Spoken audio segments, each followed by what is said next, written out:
혹시 잠자는 시간을 아깝다라고 생각해 본 적이 있나요? 인간의 하루 평균 수면 시간은 8시간입니다. 하루가 24시간이니 자는데 3분의 1의 시간을 사용하고 있는 것인데요. 인간의 수명이 100세라고 하면 33세 이상을 자는데 사용하는 것입니다. 100년 중 33년을 자는데 사용하다니 조금 아깝지 않은가요? 이 책의 저자 사토루 씨는 20년 동안 수면에 대해 연구해온 의사입니다. 그는 20년 동안 다양한 케이스의 사람들을 접하고 치료해온 결과 다음과 같은 결론을 내렸습니다.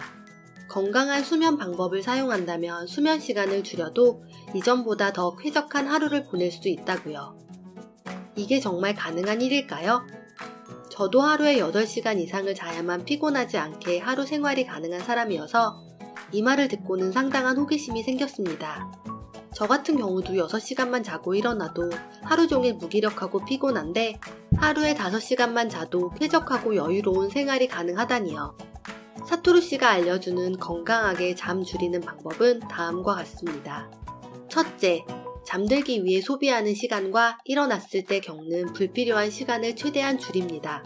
사실 우리가 잔다고 생각하는 수면 시간 중 침대에 들어가 깊게 잠들기까지와 잠에서 깬 후 이불 밖으로 나올 때까지 걸리는 시간은 생각보다 많은 비중을 차지합니다.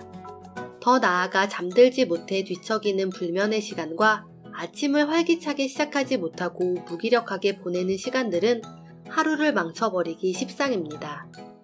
우리가 자고 싶을 때 바로 잠들기 위해서는 몸이 침대 위에 있으면 조건 반사적으로 잠들 수 있는 환경을 만들어야 합니다. 그러기 위해서 침대 위에 있는 시간은 꼭 잘 때만 있는 환경으로 바뀌어야 합니다. 우리는 침대 위에서 너무 많은 것들을 하고 있습니다. 할 일 없이 이불 속에서 뒹굴거리거나 TV를 보거나 스마트폰을 합니다. 이렇게 되면 우리 몸은 이불 속을 자는 공간이 아니라 깨어있는 시간으로 인식하게 됩니다. 또 바로 일어나기 위해서는 우리 몸이 원하는 시간에 일어날 수 있게 준비를 시켜줘야 합니다. 예를 들어 자기 전에 난 오전 7시에 일어나야 해 라고 뇌에 각인을 시켜줍니다. 그러면 우리의 뇌는 신기하게도 5시 반부터 일어날 준비를 시작합니다. 하지만 이런 예비 과정 없이 7시가 되었을 때 신경질적인 소리의 알람이 울린다면 우리의 몸은 갑작스러운 불쾌함과 함께 일어날 수밖에 없는 것이죠. 둘째, 고퀄리티로 짧게 자는 것이 저퀄리티로 길게 자는 것보다 낫다. 수면은 시간 곱하기 수면의 질이라는 공식으로 정해집니다. 즉, 수면의 질을 높이면 수면 시간을 줄여도 문제가 없어집니다. 만약 우리가 7시간을 자는데 매 시간당 50점짜리 수면을 취한다면 어떨까요? 우리는 하루에 총 350점짜리 수면을 취하게 됩니다. 그런데 만약 시간당 수면 점수를 20점씩 높여서 5시간만 잔다면 어떻게 될까요? 이때도 우리는 하루에 총 350점짜리 수면을 취하게 됩니다. 이렇게 수면의 질을 높이면 수면 시간이 짧아도 뇌와 몸의 회복력이 좋아집니다. 그렇다면 어떻게 수면의 질을 높일 수 있을까요? 사토루 씨는 잠든 직후 3시간이 수면의 질을 좌우하는 골든타임이라고 이야기합니다. 자고 난 후 첫 3시간 동안만 잘 자게 되면 잠의 질이 높아진다는 이야기인데요. 수면의 질을 높이는 다양한 방법이 있습니다. 자기 전에 5분 정도를 투자해 잠을 잘 자게 하는 자기훈련법이나 적절한 침구와 매트리스를 선택하는 법, 적절한 방안 온도 설정법, 그리고 잠이 잘 올 수 있게 하는 영양제를 먹는 방법 등이 있습니다.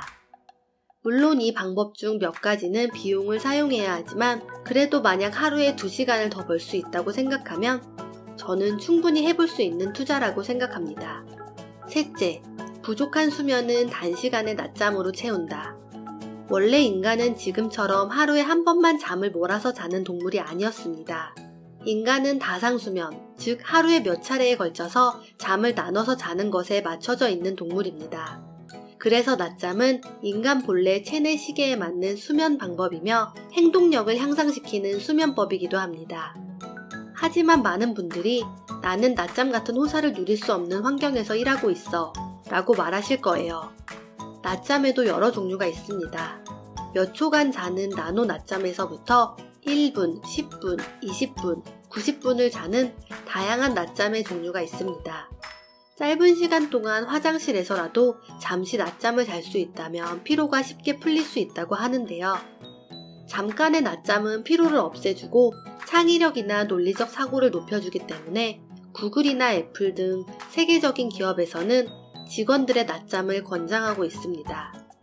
중요한 것은 낮잠은 되도록이면 오후 3시 이전에 자는 것이 좋다는 사실 잊지 마세요. 지금까지 수면 시간을 줄이면서도 더 활기찬 하루를 보낼 수 있는 방법을 알아봤는데요. 한 가지 주의할 것은 이런 다양한 방법을 사용해서 한 번에 시간을 줄이는 것이 아니라 2달 정도의 시간을 투자해 서서히 일주일에 15분씩 잠을 줄여야 한다는 겁니다. 그럼 2달 후 2시간 정도 자는 시간이 줄어도 거뜬한 자신을 발견할 수 있게 됩니다. 저도 바로 이 방법을 시도해 보려고 합니다. 잠깐의 투자로 매일 2시간씩 벌 수 있다면 그것보다 생산적인 투자는 없을 테니까요. 바로 잠드는 법, 활기찬 상태로 바로 일어나는 법, 고퀄리티의 수면을 취하는 법, 낮잠으로 피로를 없애는 법에 대해 더 자세히 알고 싶다면 책 적게 자도 괜찮습니다를 읽어보세요. 나를 바꾸는 시간 셀프메이드, 구독하고 더 나은 자신을 만들어 보세요.